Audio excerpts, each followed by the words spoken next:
अस्सलाम वालेकुम, मैं हूं शाहजेब खानजादा। तहरीक इंसाफ का इलेक्शन से पहले और इलेक्शन जीतने के बाद सबसे बड़े वादों में से एक वादा सरमाया पाकिस्तान का था। वजीर आजम ने मलेशिया तर्ज के सरमाया पाकिस्तान मॉडल बनाने का वादा किया था। नुकसान करने वाले इदारों को प्राइवेटाइज करने के बजाय मुनाफा बख्श बनाने का वादा किया था।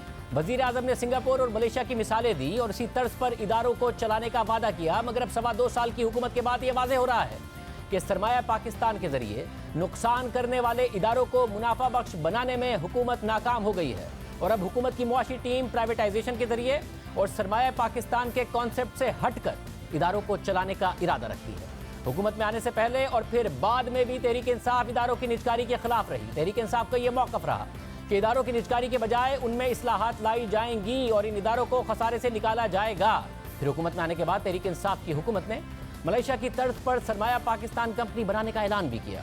यह बात तहरीक इंसाफ के 100 दिन के मंसूबे का भी हिस्सा है। रियासती कंपनियों की तंजीमों से मुताल्लिक नुक्ते के मुताबिक पाकिस्तान वेल्थ फंड के क़याम के जरिए रियासत के ज़ेर मिल्कियत इदारों में इनकलाब की बुनियाद रखी जाएगी और वजारतों से अलग करके आज़ाद बोर्ड ऑफ गवर्नर्स मुकर्रर किए जाएंगे और उन पर बेहतरीन सलाहियतों के चीफ एग्जीक्यूटिव ऑफिसर्स लगाए जाएंगे। उसकी इब्तिदा फौरी तौर पर PIA, रेलवे, जेनकोज और डिस्कोज से की जाएगी। उस वक्त असद उमर ने क्या कहा था, सुनिए।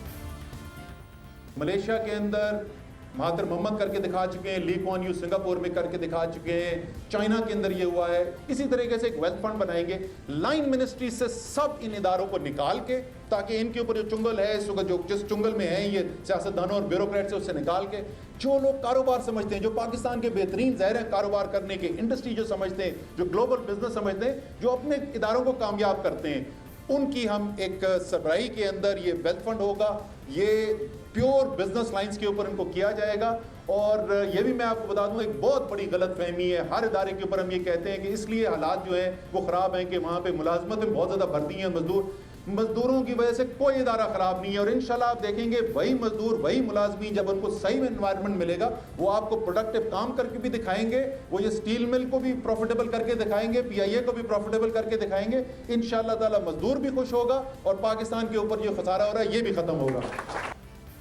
इलेक्शन से पहले अवाम से, मजदूरों से ये वादा किया। फिर हुकूमत में आने के बाद तहरीक इंसाफ ने सरमाया पाकिस्तान कंपनी कायम की। फरवरी 2019 में उस वक्त के वजीर ख़जाना असद उमर ने ट्वीट किया कि सरमाया पाकिस्तान रियासत के ज़ेर मिल्कियत कंपनियों की होल्डिंग कंपनी कायम कर दी गई है। ये कंपनी रियासती कंपनियों को बहाल करेगी, उनके खसारे को दूर करेगी जो हमारे वसाइल को निगल रहे हैं। इन वसाइल को हमारी तरक्की और फलाह के लिए इस्तेमाल होना चाहिए। ये पाकिस्तान की मईशत की बहाली के लिए बहुत अहम है। फिर असद उमर ने सहाफ़ियों के साथ बातचीत में ये भी बताया कि मलेशिया की तर्ज पर सरमाया कंपनी के मामला खुद वजीर आजम देख रहे हैं। उन्होंने बताया कि वजीर आजम कमेटियों को चेयर नहीं करते, मगर इस कमेटी को वो खुद चेयर कर रहे हैं और बताया कि कितना काम हो चुका है। हमने एक नई cabinet committee on state on enterprises बनाई है। प्राइम मिनिस्टर खुद चेयर कर रहे हैं। नॉर्मली जो कैबिनेट कमेटीज़ जो हैं वो प्राइम मिनिस्टर नहीं चेयर करते, बट ये वाहिद कमेटी है जिसको प्राइम मिनिस्टर खुद चेयर कर रहे हैं। Just to give that importance वहाँ पर सरमाया कंपनी इनकॉर्पोरेट हो गई है, कैबिनेट अप्रूवल्स हो गए थे, कंपनी इनकॉर्पोरेट हो गई, बोर्ड ऑफ डायरेक्टर्स आ गए, उनकी पहली मीटिंग हो गई, दे जस्ट हैड पिछले संडे को। ये कंपनी कायम तो कर दी गई मगर इसकी कारकर्दगी पर सवालात उठते रहे। फिर वफाकी वजीर हमाद अजहर ने 22 मई 2019 को हमारे प्रोग्राम में बताया कि सरमाया पाकिस्तान कंपनी काम कर रही है। सरमाया कंपनी ने आज तक क्या किया? सरमाया कंपनी अपना काम कर रही है, उनकी बाकायदगी से मीटिंग्स हो रही हैं और आप जल्द देखेंगे कि उसके ऊपर आपको हिकमत अमली नज़र आएगी कि तमाम जो 200 के करीब कंपनीज़ हैं उनके अंदर उनको आइडेंटिफाई किया जाएगा कि किसको पब्लिक प्राइवेट पार्टनरशिप में लेके जाना है, किसको डिस्पोज ऑफ करना है और किसको रिस्ट्रक्चर करना है। हमारे साहब 10 महीने गुजर गए, अभी तक आइडेंटिफाई भी नहीं किया। मैनिफेस्टो में था आपके और उसके बाद सितंबर अक्टूबर में कह भी दिया, फिर बार बार दावे किए, अभी तक कंपनीज भी आइडेंटिफाई नहीं की हैं क्योंकि गुज़िश्ता फाइनेंस मिनिस्टर ने आइडेंटिफाई की थी। ये वाले PIA को, स्टील मिल को प्राइवेटाइज करना चाहते हैं ये वाले फाइनेंस मिनिस्टर। अभी तक आपने कंपनीज भी नहीं आइडेंटिफाई की हैं? नहीं, सिर्फ स्टील मिल और PIA नहीं है, इसके अंदर बहुत ज़्यादा और कंपनीज़ हैं। और फिर इस दावे के अगले ही दिन तहरीक इंसाफ के रहनुमा और वज़ीर आज़म इमरान खान के उस वक्त तक के करीबी साथी जहांगीर तरीन ने दुनिया न्यूज़ से बात करते हुए कहा कि उन्हें नहीं लगता कि मलेशिया का मॉडल इस मुल्क में कामयाब हो सकेगा। मेरा जो ज़ाती राय ये है कि ये जो सरमाया पाकिस्तान और ये ख़जाना मॉडल था ये पाकिस्तान में नहीं चलेगा। हमें एक्शन लेना चाहिए। जो चीज़ें हम ठीक कर सकते हैं उनको ठीक करें, जो हम चीज़ें नहीं ठीक कर सकते उनको हम प्राइवेट पब्लिक पार्टनरशिप करें या हम प्राइवेटाइज करें, मगर उसके ऊपर हम टाइम ज़ाया ना करें। और अब सवा 2 साल के बाद वाज़ेह है कि हुकूमत सरमाया पाकिस्तान को आगे नहीं बढ़ा पा रही। 3 मई 2020 को एक्सप्रेस ट्रिब्यून में जफर भुट्टा की खबर छपी कि हुकूमत सरमाया पाकिस्तान को चला नहीं पा रही है। तहरीक इंसाफ की हुकूमत ने सरमाया पाकिस्तान कंपनी 500 अरब रुपए के कैपिटल के साथ बनाई थी ताकि हुकूमती कंपनियों को बेहतर इंतजामिया के साथ चला सके, मगर कंपनी का काम ही रुका हुआ है क्योंकि इसके बनने के बाद ही ज्यादातर बोर्ड ऑफ डायरेक्टर्स मुस्ताफी हो चुके हैं। खबर में जराये के हवाले से दावा किया गया कि 8 में से 6 डायरेक्टर्स के इस्तीफे के बाद कंपनी में भर्ती का काम ही रुक गया है और chief executive officer, chief financial officer और कंपनी सेक्रेटरी भी तैनात नहीं किए जा सके।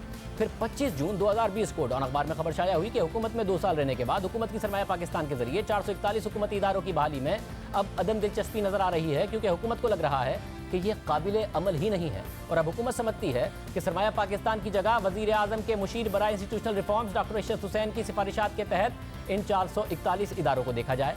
फिर 1 सितंबर 2020 को एक्सप्रेस ट्रिब्यून में शहबाज राना की खबर शाया हुई कि हुकूमती इदारों के लिए एक कानून के ड्राफ्ट की मंजूरी दे दी गई है ताकि हुकूमती इदारों के 700 अरब के भारी खसारे को काबू किया जा सके, मगर काबीना कमेटी ने एक दफा फिर इस बारे में कोई फैसला नहीं किया कि असद उमर के तख्लीक करदा सरमाया पाकिस्तान का क्या करना है।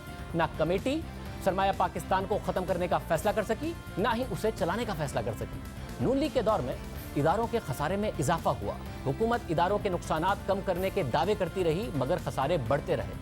PIA मजीद नुकसान में डूब गया। स्टील मिल्स तो नून लीग के दौर में बंद ही कर दी गई।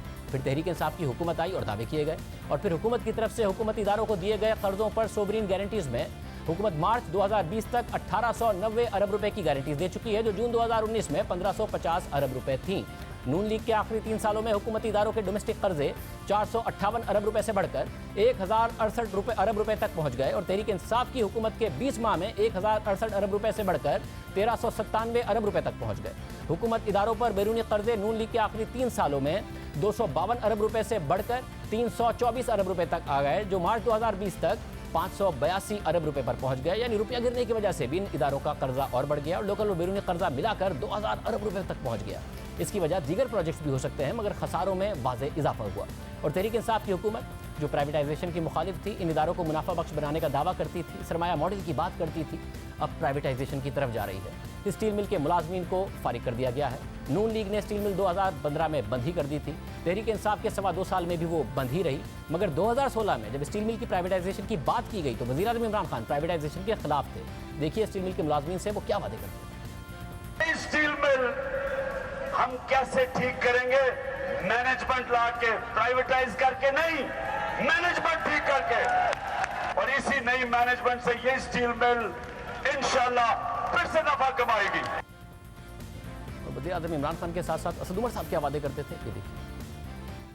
हमारा वादा यह है कि स्टील मिल को दोबारा चलाकर दिखाएंगे, रियासत के इख्तियार से चलाकर दिखाएंगे।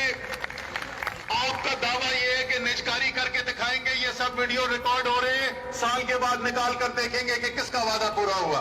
सबसे पहला काम जो है जिसमें 1 रुपया भी नहीं लगता, 1 रुपए का भी खर्चा नहीं है। आप अच्छा बोर्ड ऑफ डायरेक्टर लाएं, एक अच्छा चीफ एग्जीक्यूटिव लाएं जिसको स्टील मिल के बारे में कुछ पता हो, आपकी स्टील मिल की बेहतरी का पहला कदम हो जाएगा। रिकॉर्ड कर रहा है तो भाई रिकॉर्ड कर लो, ताकि अगर इस बात से मैंने पीछे हटने की कोशिश की तो कल आप ये दिखाकर मुझे शर्मिंदा कर सको, टीवी पर चलाओ, फेसबुक पर चलाओ कि ऐसा तुमने तो ये कहा था, वादा क्यों नहीं पूरा करते। वादा मैं आपके साथ ये कर रहा हूं, अगर कल पाकिस्तान के अंदर तहरीक इंसाफ की हुकूमत होती है और खुदा ना खास्ता नहीं होगा ऐसा, लेकिन खुदा ना खास्ता स्टील मिल के मजदूरों का उनका हक नहीं मिल रहा, मैं तहरीक इंसाफ की हुकूमत के साथ नहीं, मैं स्टील मिल के मजदूरों के साथ खड़ा हुआ नजर आऊंगा। फिर हुकूमत आई, वो वज़ीर ख़जाना बने तो नवंबर 2018 में उन्होंने बताया कि 45 दिन के अंदर स्टील मिल के लिए अवाम खुशखबरी सुनेंगे कि ये इदारा कैसे चलेगा।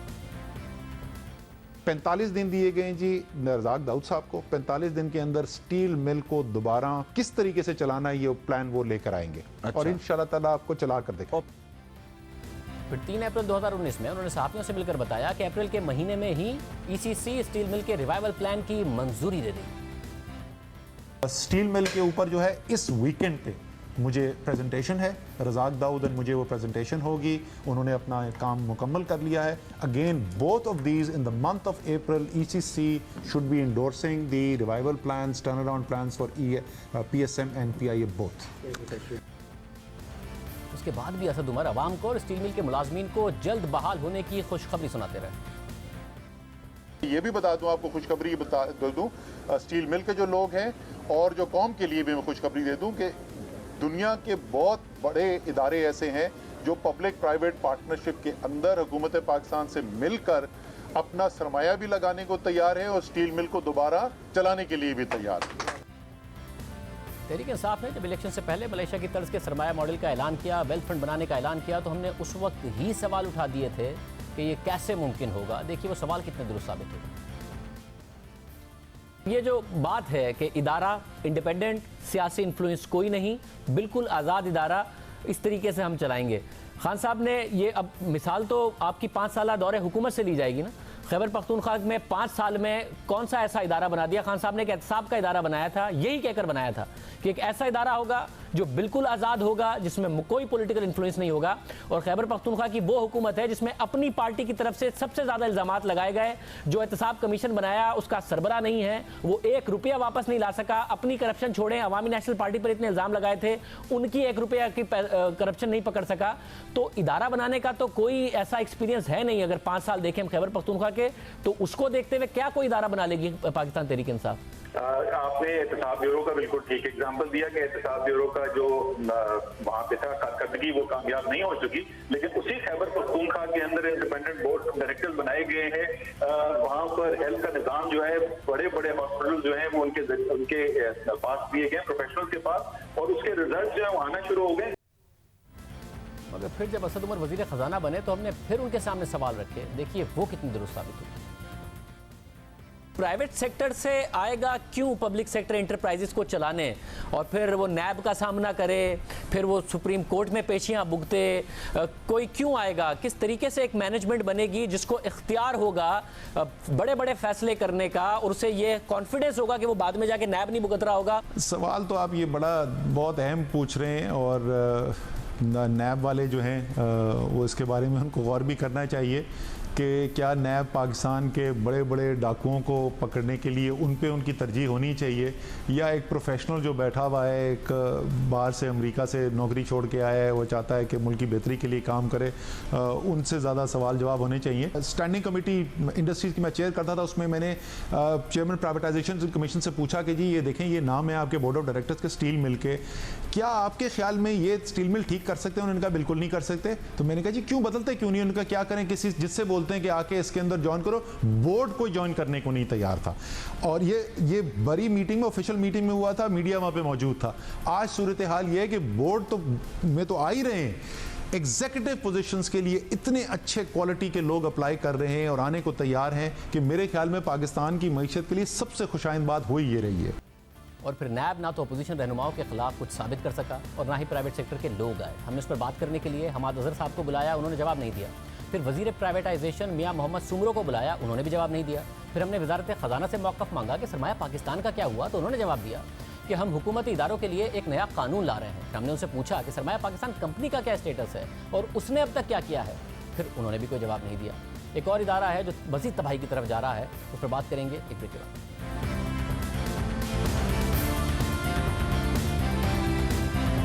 पहले से मुश्किल में घिरी पाकिस्तानी एयरलाइंस मजीद मुश्किलात में आ गई हैं, क्योंकि जब से वजीर एविएशन गुलाम सरवर खान ने पाकिस्तानी पायलट्स के जाली लाइसेंसेस का दावा किया है, तब से न सिर्फ पाकिस्तानी सिविल एविएशन को मुसलसल जांच पड़ताल का सामना है, बल्कि पाकिस्तानी एयरलाइंस पर लगने वाली पाबंदियों में मजीद तोसी होती जा रही है। और जो पेशरफ्त सामने आई है उसमें वाज़े तौर पर यह इंदिया दिया गया है कि जब तक पाकिस्तानी पायलट्स के लाइसेंसेस का मसला हल नहीं हो जाता, उस वक्त तक पाकिस्तानी एयरलाइंस पर यूरोपीय मुमालिक में सफर करने के लिए इजाजतनामा मुअत्तल रहेगा। और ये पेशरफ्त न सिर्फ पाकिस्तान के 2 रियासती इदारों की साख को मजीद मुतासिर करेगी, बल्कि इस पेशरफ्त ने पाकिस्तानी एविएशन इंडस्ट्री के मुस्तकबिल को भी दांव पर लगा दिया है। इसकी तफसीलात क्या हैं वो आपके सामने रखते हैं। गुज़िश्ता रोज़ यूरोपीय एविएशन सेफ्टी एजेंसी यानी यासा ने PIA को एक खत लिखा, जिसमें मौक़िफ़ इख्तियार किया गया कि सेफ्टी मैनेजमेंट सिस्टम से मुताल्लिक गुज़िश्ता सालों से करेक्टिव एक्शन प्लान पर अमल दरामद करने के हवाले से जो काम जारी था और जिसमें एक फाइंडिंग रह गई थी, उस पर आपने 16 नवंबर को दस्तावेज़ात और शवाहिद सामने रखे हैं। एजेंसी ने जमा किए गए मवाद का जायजा लिया है और उसे इत्मीनान बख्श पाया है और इस फाइंडिंग के खात्मे के लिए इसे अहम इक़दाम के तौर पर देखा है। मगर आप पर सेफ्टी खदशात से मुताल्लिक जो हालिया पाबंदियां लगी हैं उस पर एजेंसी आपको आगाह करना चाहती है कि ज़वाबित के मुताबिक एजेंसी को थर्ड कंट्री ऑपरेशंस की मौतनी को हटाने के लिए ऑडिट करना पड़ता है और जब शराइत पर पूरा उतरा जाता है तो फिर पाबंदी हटाई जाती है।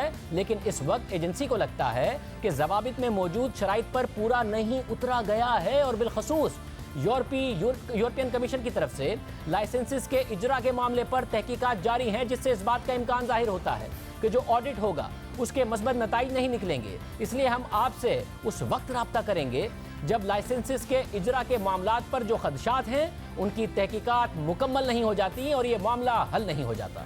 यानी PIA समेत दीगर पाकिस्तानी एयरलाइंस को अब लाइसेंसेस के मामले पर मजीद नुकसान उठाना पड़ेगा। और लाइसेंसेस का मामला सिविल एविएशन देखती है, जिसके वजीर गुलाम सरवर खान है और उन्हीं के बयान ने यह सारा तनाज़ा खड़ा कर दिया था, मगर सिविल एविएशन इस मामले को अब तक हल नहीं कर सकी है। सिर्फ यही नहीं, ICAO यानी इंटरनेशनल सिविल एविएशन ऑर्गेनाइजेशन ने 3 नवंबर को पाकिस्तान के सिविल एविएशन के को एक खत लिखा, जिसमें लाइसेंसेस के इजरा के मामले पर संगीन खदशात का इजहार किया गया और कहा गया कि इस मामले को अब तक सिविल एविएशन हल नहीं कर सकी है और सिविल एविएशन को इस मामले को हल करने के लिए 90 दिन की डेडलाइन दी गई। और माहिरीन का कहना है कि अगर ICAO की डेडलाइन के मुताबिक पाकिस्तान सिविल एविएशन 90 दिन में इस मामले को हल नहीं कर सका तो ICAO अपने मेंबर ममालिक को पाकिस्तान एयरलाइन से मुताल्लिक एहतियाती तदाबीर की गाइडलाइंस जारी कर सकता है। जबकि हमारे ज़राए के मुताबिक PIA के CEO और सेरीन एयरलाइन के CEO ने ICAO के इस खत से मुताल्लिक 7 नवंबर को वज़ीर आज़म को आगाह किया और वज़ीर आज़म ने जवाब दिया कि उन्हें तो इस चीज़ का इल्म ही नहीं है। यानी वज़ीर आज़म को इस मामले से भी ला इल्म रखा गया। ज़राए के मुताबिक PIA और सेरीन एयरलाइन के CEO ने बाकायदा वज़ीर आज़म को कहा कि इस मामले को हल करना है तो सिविल एविएशन की टीम को बदलें और नया DG तैनात करें, मगर DG की तैनाती भी एक तनाज़ा बनी रही। अदालत की मुदाखलत पर बिलाखिर हुकूमत ने 27 नवंबर को सिविल एविएशन का DG तैनात किया। यानी आवे का आवा बिगड़ा हुआ है और अब पूरी की पूरी एविएशन इंडस्ट्री का मुस्तकबिल दाव पर लग गया है। PIA इस हवाले से क्या सोच रही है और ये मामला सिविल एविएशन के साथ बैठकर हल करने में क्यों नाकाम हुई है? PIA के तर्जुमान अब्दुल्ला हफीज़ खान हमारे साथ मौजूद हैं। अब्दुल्ला, बहुत शुक्रिया। अब्दुल्ला, क्यों आप लोग नाकाम हुए हैं इस मामले को हल करने में? किसकी जिम्मेदारी है, आपकी या सिविल एविएशन की? इस पाबंदी के बेसिकली 2 मुहर्रिकात थे। एक मुहर्रिकात जो था वो PIA की सेफ्टी मैनेजमेंट सिस्टम से मुताल्लिक था, जो कि एक ऑडिट ऑब्जर्वेशन थी जो कि सितंबर 2019 में खोली गई और टोटल 6 ऑब्जर्वेशन थी, 5 इसी टाइम पे क्लियर हो गई। एक ये रह गई थी जो कि एक SMS टूल यानी सॉफ्टवेयर से मुताल्लिक थी, जिसकी डेवलपमेंट PIA ने करनी थी। यहाँ पे ये बात बताना जरूरी समझता हूँ कि ये एक इस तरह की ऑब्जर्वेशन नहीं थी कि जिसके ऊपर इतना सख्त एक्शन लिया जाता कि पाबंदी की सूरत में वो निकलता, लेकिन जो कि पायलट लाइसेंसेस के ऊपर उनके खदशात थे और ऑल ऑफ अ सडन जिसके ऊपर वो पैनिक मोड के ऊपर चले गए, उसके ऊपर उन्होंने एक्शन लिया। अब इसके दूसरा एलिमेंट, यानी पहला एलिमेंट तो PIA का सेफ्टी मैनेजमेंट सिस्टम था, लेकिन दूसरा एलिमेंट पायलट लाइसेंसिंग वाला इशू था।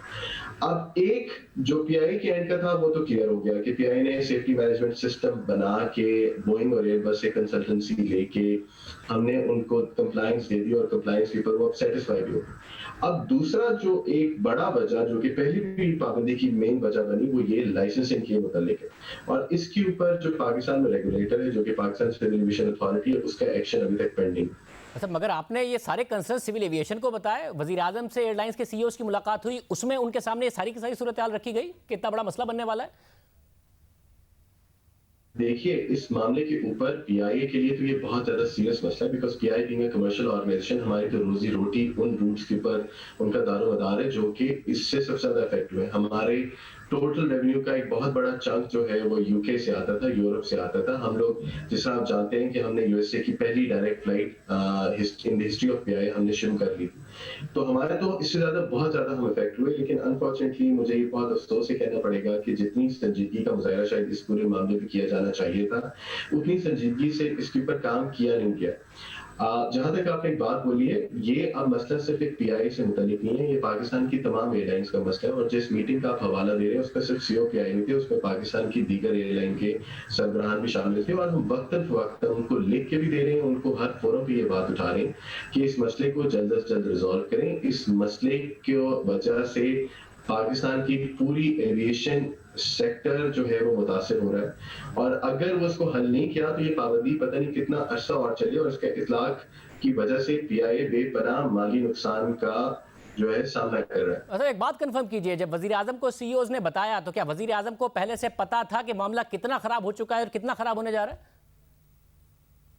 देखिए जी, वजीर आजम को जो शायद ब्रीफिंग दी गई थी वो मुझे एग्जैक्टली पता नहीं कि वो किस नौयत की थी, लेकिन उसकी संजीदगी जो है वो हमने जाके उनको बताने की कोशिश की और हमने कहा कि अब मामला जो है वो बहुत सीरियस हो चुका है और इस सीरियस मसले को हल करने के लिए बहुत रेडिकल इकदाम लेने पड़ेंगे, जिसमें एक हमारी, जिसमें आपको पता है पहले भी एक दफा आपके प्रोग्राम के ऊपर बात हो चुकी थी कि हम ये चाहते हैं कि रेगुलेटर का एक एडहॉकिज्म खत्म हो और उसका एक मुस्तकिल बुनियादों के ऊपर उसका एक हेड भी अपॉइंट किया जाए, जो कि अब 27 नवंबर को अपॉइंट हो गया, जिसकी वजह से एक रियल सीरियस और सबके साथ मिलके एक इनिशिएटिव्स ऐसे लिए जाएं जो कि इस पाबंदी का खात्मे का सबब बन सके। अच्छा, मुझे बताइए, क्या ये कहा जा सकता है कि वजीर आजम को इतनी संजीदगी का नहीं पता था और एयरलाइंस के सीईओज ने जाके बताया, फिर इकदाम होना शुरू हो रहे हैं?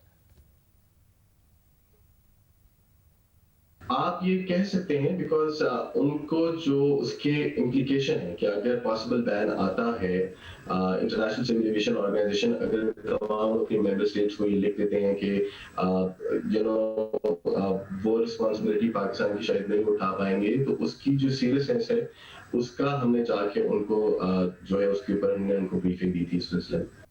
बहुत शुक्रिया। वजीर आजम वजीर एविएशन से पूछें कि इतना संजीदा मामला उनके सामने क्यों नहीं रखा गया। एविएशन को करीब से देखने वाले साथी ताहिर मियां हमारे साथ मौजूद हैं। ताहिर, कौन जिम्मेदार है इस सूरत हाल का जो इतनी खराबी की तरफ फिर मजीद हो गई है? देखिए, एक तो जो इस सारी सिचुएशन के अंदर एक सिचुएशन जो क्लियर हो रही है वो ये है कि पाकिस्तान सिविल एविएशन अथॉरिटी की तरफ से जो लाइसेंसिंग के मामले की हैंडलिंग है, जो उसके बाद जो उसका फॉल आउट है, उसकी बहुत बुरे तरीके से मिसमैनेजमेंट हुई है और उसकी वजह से अब इयाजा ने जो PIA का SMS वाला एक मसला था जिसकी बुनियाद पे उसका थर्ड कंट्री ऑथराइजेशन जो है उसको सस्पेंड किया था, अब उसको उन्होंने लाइसेंसेस के मामले के साथ नथी कर दिया है और इवेंचुअली ये सारे मामला जो हैं वो अब नथी होते होते लाइसेंसेस के मामले के साथ कनेक्ट हो जाएंगे। तो लाइसेंसिंग का मामला जो है उसको अभी तक पाकिस्तानी हुकूमत, पाकिस्तानी रेगुलेटर जो है वो एड्रेस करने के लिए तैयार नहीं है। आपके शो में मैं कई दफा कह चुका हूं कि इस मामले के अंदर आलमी बैनुल अक़वामी स्टेक होल्डर्स को लेकर एक क्रेडिबल किस्म का सिस्टम बनाने की जरूरत है, लेकिन अभी तक तामुक टोइयों से काम लिया जा रहा है। अभी चंद दिन पहले हुकूमत ने DG सिविल एविएशन नया लगाया है, 2 साल के बाद सेक्रेटरी एविएशन को चेंज किया गया है। आखिर कोई गड़बड़ हो रही थी तो उसको चेंज किया गया, यानी आपको क्या जरूरत पड़ी कि क्राइसिस के दौरान में आप 2 इंपॉर्टेंट पोजीशंस के ऊपर काम करने वाले एक बंदे को चलता करते और नए लोगों को ला रहे हैं। तो जो नए लोग ला रहे हैं उसकी वजह यह है कि आप लोग ना तो इयाजा को सेटिस्फाई कर सके हैं। लेटर के अंदर इयाजा ने आपको इतना मार्जिन दिया है कि आपने अब तक जो उनको बताया था वो उससे सेटिस्फाइड है, लेकिन वो चाहते हैं कि आप उनसे राब्ते में रहें और ऑडिट की तैयारी करें। अब ऑडिट जून में होना था इस साल और हालात बेहतर हो सकते थे। सिविल एविएशन ने वो ऑडिट ना करवाने का फैसला किया और अगले साल जून में अब हो रहा है और अब अगले साल जून तक हम बहुत सारे और फ्रंट्स पर सूरत हाल को बेहतर होता हुआ नहीं देख सकते। यानी पाकिस्तानी एयरलाइंस की जो बैनुल अक़वामी परवाजों का मामला है उसकी सूरत हाल खराब ही नजर आती है। शाहजेब, ये सिर्फ PIA का मामला नहीं रहा। अब जब इयाजा ये बात कर रहा है कि लाइसेंसिंग का मामला है और PIA के फॉरेन थर्ड कंट्री TCO को उसके साथ कनेक्ट करा लाइसेंसिंग के मामले के साथ, तो ये सारे पाकिस्तानी पायलट्स, सारी पाकिस्तानी एयरलाइंस का मामला है। आपको शायद मालूम होगा, अगर नहीं तो पाकिस्तान की तीसरी बड़ी एयरलाइन जो सीरीन एयर है वो UK की फ्लाइट्स लॉन्च करने का सोच रही है और मेरे नजदीक जब तक ये मामला हल नहीं होता UK की फ्लाइट्स नहीं लॉन्च कर सकेंगे, क्योंकि वो भी उसी पैरे में एड्रेस हो रहे हैं जैसे पैराए में PIA एड्रेस हो रही है। PIA थर्ड एयरलाइंस के चार्टर जहाज लेकर अपने पैसेंजर्स को ढो रही है, अपने जहाज खड़े हुए हैं और उनकी लीज जा रही है, उनकी पेमेंट्स जा रही है। तो पॉइंट ये है कि PIA का मसला अब ये नहीं रहा, अब ये पाकिस्तान की पूरी एविएशन इंडस्ट्री का मसला है। तो एक एग्जेक्टिव से मेरी बात हो रही थी, उसने कहा कि कब्र तैयार है, सिर्फ अब आपने मुर्दे को दफनाना है अगर किसी को होश नहीं आता। तो बहुत शुक्रिया। प्रोग्राम में एक ब्रेक शामिल करते हैं।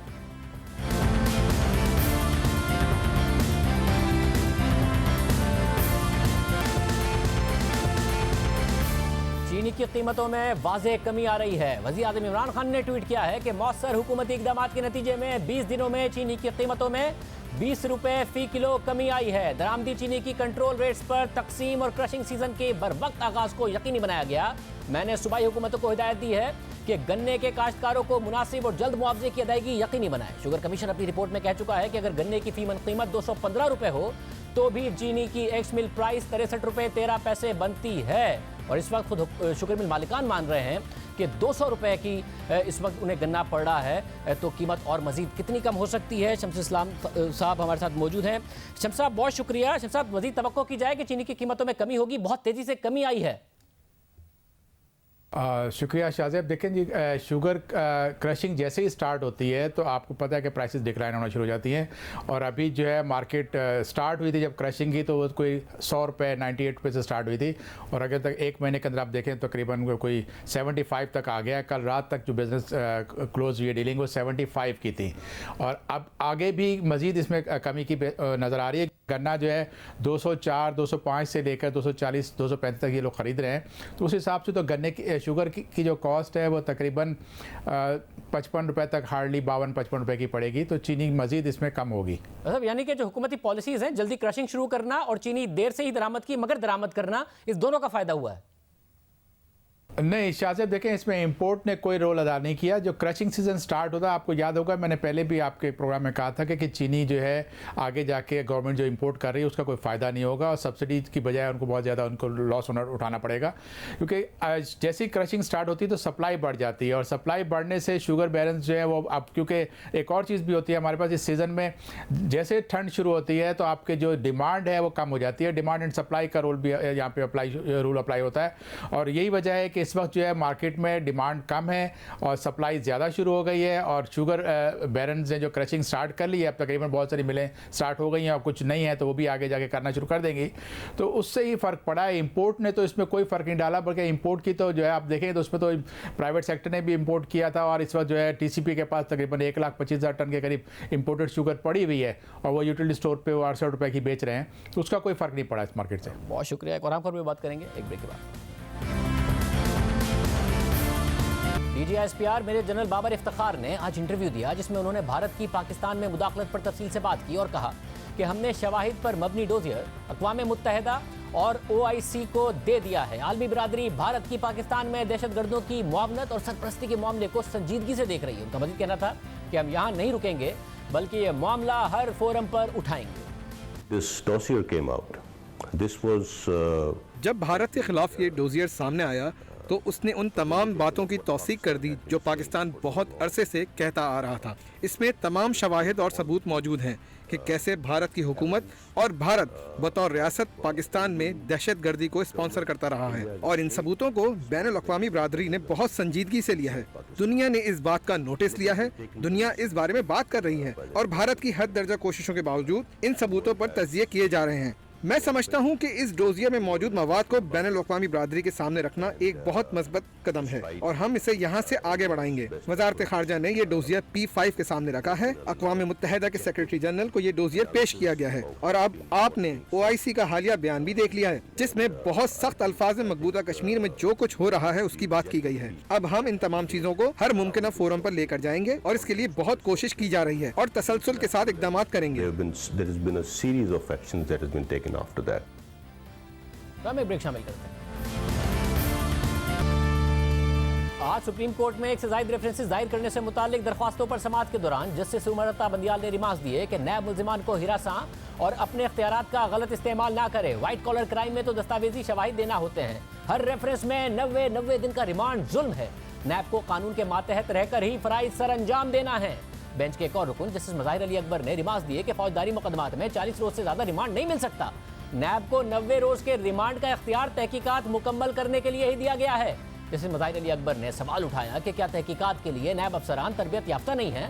नैब तहकीकात मुकम्मल करके एक ही रेफरेंस क्यों दाखिल नहीं करता? नैब के लॉ अफसर इन इशूज़ पर डिपार्टमेंट में बात क्यों नहीं करते? जिस पर नैब के वकील ने दलाइल दिए कि मुल्जिमान को गिरफ्तार न किया जाए तो वो ताउन नहीं करते। लंदन में एक अहम सियासी शख्सियत के खिलाफ 2-3 साल से मनी लॉन्ड्रिंग की तहकीकात जारी है। दौरान समाज जस्टिस उमर अता बंदियाल ने रिमार्क्स दिए कि नैब को अपने इख्तियारात गैर जानिबदारी से इस्तेमाल करने हैं, जिसके बाद अदालत ने समाज जनवरी तक मुलतवी कर दी और नैब के प्रोसिक्यूटर जनरल को तलब कर लिया। प्रोग्राम के आखिर में जिक्र हो जाए साबिक वजीर खजाना इसहाक डार के BBC को दिए गए इंटरव्यू का। 2 दिन तक ये इंटरव्यू पाकिस्तान के तमाम टीवी चैनल्स पर चलता रहा। तर्जुमे के साथ इस इंटरव्यू को नशर किया गया, उस पर टॉक शोज हुए, तजिए किए गए, मेहमान बुलाए गए, वुज़रा ने उस पर प्रेस कॉन्फ्रेंस की। वज़ीर आज़म ने तकरीब में इस इंटरव्यू का हवाला दिया। तहरीक इंसाफ इस इंटरव्यू की बुनियाद पर पाकिस्तानी सहाफ़ियों के खिलाफ मुहिम चलाती रही, मगर आज पेमरा ने पाकिस्तान के उन तमाम निजी टीवी चैनल्स को इसाक डार का इंटरव्यू चलाने पर नोटिस जारी कर दिया है। मगर ये इंटरव्यू तो रियासती इदारे PTV पर भी चला है और पेमरा भी रियासती इदारा है। इजाज़त दीजिए, अल्लाह हाफ़िज़।